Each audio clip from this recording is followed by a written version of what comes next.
100% একটি বুল, যেটি আমাদের পিডিগ্রি যদি আমরা বলি যে এর মার দুধের ইতিহাস 15 থেকে 16 লিটার পার ডে, এবং এর বডি ওয়েটের গুরুত্বের দিক দিয়ে বললে এটা প্রায় 650 কেজি ওজন, বয়স 3 বছর সামথিং হবে। এবং এর প্রজনন যদি আমরা দেখি তো এদের প্রজনন পারফরমেন্স খুব ভালো আছে। এই সারটি হচ্ছে সাইওয়াল 100%।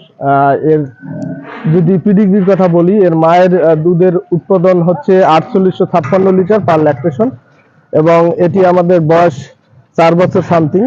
এর ওয়েট 680 কেজির মতো, এবং এর প্রজনন পারফরমেন্স আমরা খুব ভালো পেয়েছি। 100% সাইওয়াল বুলের সাথে পরিচিত করব। এই বুলটি পিডিগ্রি যদি আমরা দেখি তাহলে মায়ের দুধ উৎপাদন 4556 লিটার পার ল্যাকটেশন, এবং এটির বয়স হচ্ছে 41 মান্থ, এবং বডি ওয়েট প্রায় 700 কেজির কাছাকাছি, এবং এর প্রজননের রেকর্ড আমরা খুব ভালো পেয়েছি। ধন্যবাদ।